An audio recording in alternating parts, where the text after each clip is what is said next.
Tu fais partie de la diaspora guyanaise, tu vis en métropole et tu veux revenir en Guyane pour lancer un business. Ou peut-être que tu vis en Guyane et tu veux lancer un business mais tu ne sais pas par où commencer. Ok, pas de problème. Parce que dans cette vidéo, je partage avec toi une idée de business que tu dois absolument lancer en Guyane actuellement pour gagner de l'argent. Bonjour, bienvenue chez Investir en Guyane. Sur cette chaîne, je traite des sujets sur l'entrepreneuriat, le business, le mindset et l'investissement. Parce que je pense que c'est grâce à tout ça qu'on va réussir à développer notre communauté en Guyane. Si le sujet de l'entrepreneuriat, le business et l'investissement en Guyane sont des sujets qui t'intéressent, alors tu es au bon endroit. Si tu me découvres pour la première fois, je m'appelle André Kwadjani, je suis surinamien, je vis en Guyane et mon continent c'est l'Afrique. J'ai l'habitude de dire que si tu ne connais pas d'où tu viens, tu ne sauras pas où tu vas.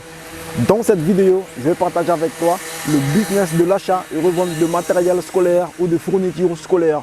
Le 1er septembre 2025 était la rentrée scolaire en général sur le territoire guyanais.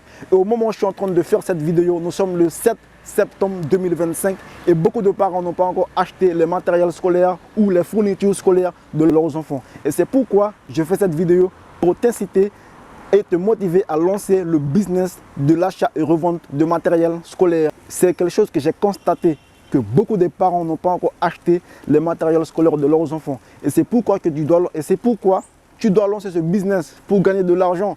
Parce qu'après, tu seras chez toi en train de dire que ouais, il n'y a pas d'opportunité en Guyane. Toi aussi, tu es en France là-bas, tu dis qu'il n'y a pas d'opportunité en Guyane, il n'y a pas de business en Guyane, il n'y a rien à faire en Guyane, c'est fini là-bas. Voilà un business concret que je suis en train de te montrer ici à lancer. Voilà un business concret. Aujourd'hui, je suis en train de donner cette idée pour lancer le business de l'achat-revente de matériel scolaire. Ok?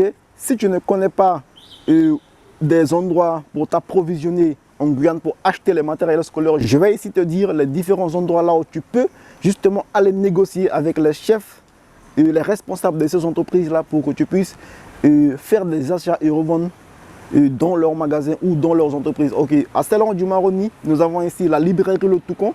Nous avons Bureau Vallée, il y a Hyper U à Selon-du-Maroni là où tu peux aller pour faire l'approvisionnement de matériel.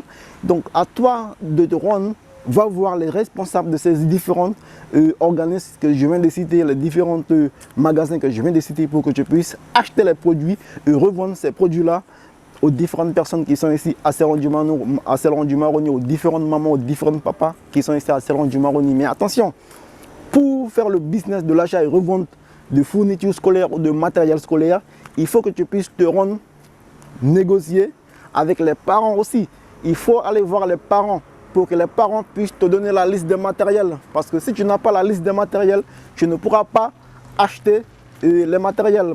Par exemple, un enfant qui est en CP et un enfant qui est en CM1 n'ont pas besoin des mêmes fournitures scolaires ou les mêmes matériels scolaires pour aller à l'école. Donc voilà pourquoi il faut que tu puisses voir les parents. Ok, va voir les parents, discute avec les parents, tu négocies avec les parents, tu leur expliques ton projet, ce que tu veux faire. Ok, et ils vont te donner la liste des matériels. Tu prends une photo, ok, tu as ton téléphone portable. Ce n'est pas pour rien, tu as acheté un iPhone. Aujourd'hui, tu as un iPhone. Mais même ton iPhone, tu ne gagnes pas de l'argent avec ton iPhone.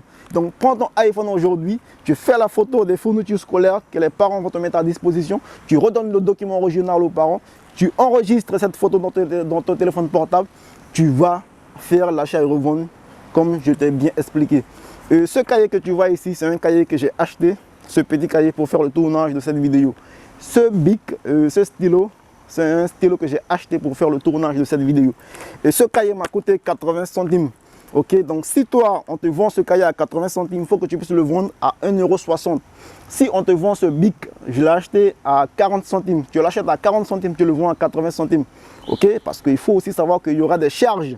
Ok, il faut payer les impôts. Si tu déclares ton activité, peut-être que tu vas commencer à l'informel, mais dans l'avenir, il faut que tu puisses déclarer ton activité. Donc, il y aura des impôts à payer, il y aura des déplacements.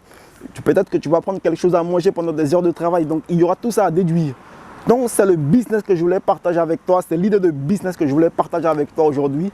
Et je te dis, Tchemirette Pamoli, à la prochaine.